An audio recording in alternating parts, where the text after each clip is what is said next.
Betty and I have been married for 51 and a half years, and of that, 43 of them have been spent right here at Midway/Ocean View.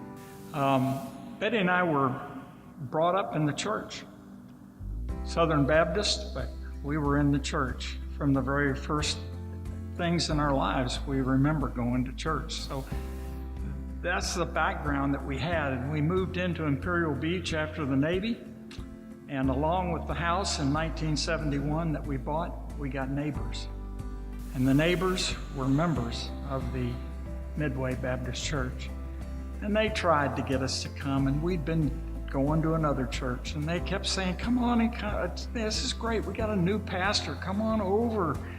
And it was really neat, but it was a little, So finally, in the autumn of 1973, they said, we want to take your children to Vacation Bible School. Let us take them to Vacation Bible School.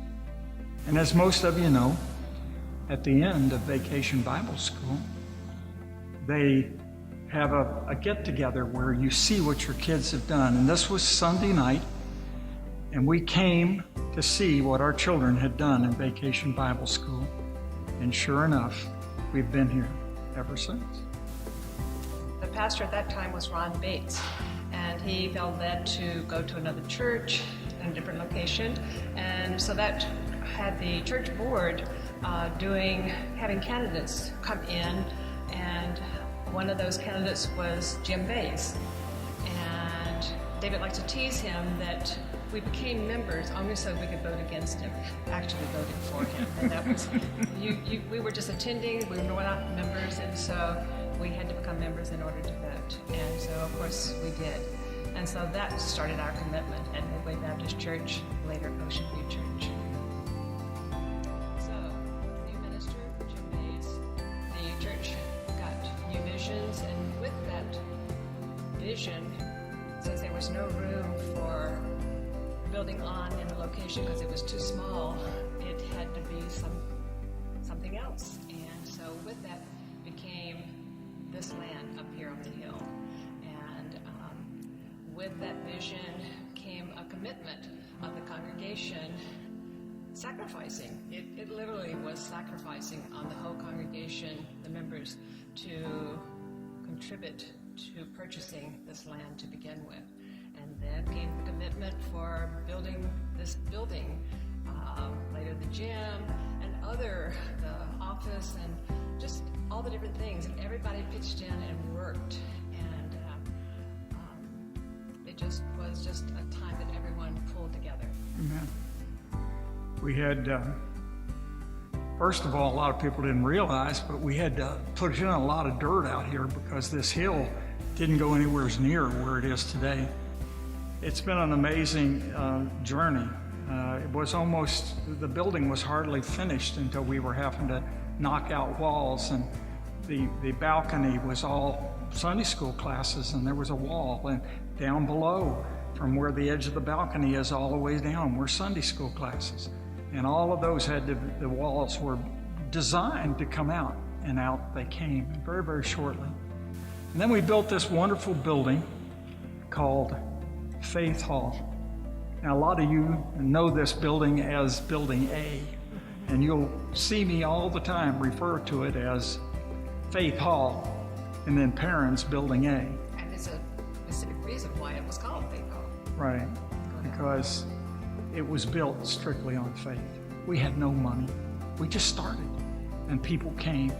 And many of us men spent our time in that building. Oh, we had such blessings that God gave us. Men and women that knew and understood. And all we had to do was come and do what we were told. And things got done.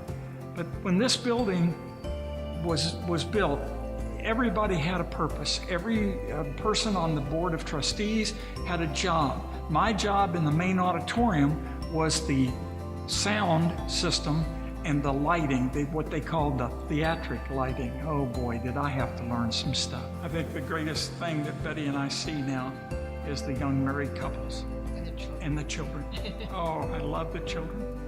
It's so amazing because every time I see one of you people walking across this campus, hand in hand, and your children playing around you. I don't see you. I see Betty. I see myself. I see Alicia. I see Eric. And it's like we're young again. And then I see myself in the mirror and I know the truth.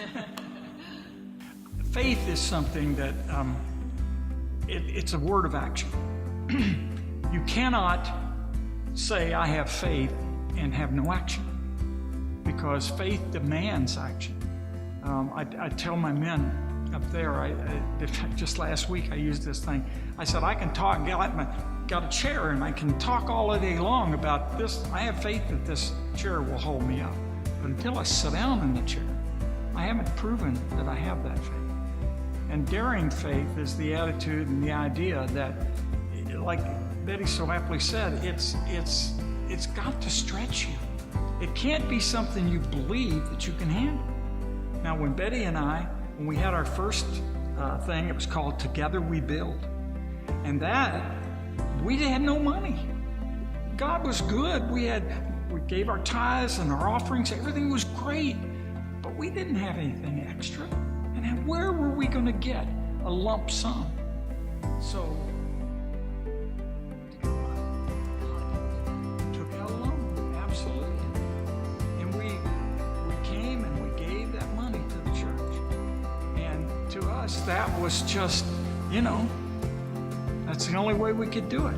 And so, but it worked for us in that instance. So to us, that is the history of what that idea of daring faith means.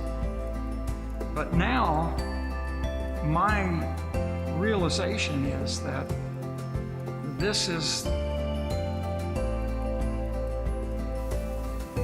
Betty and I are going to have a part, but this is the young portion of this church.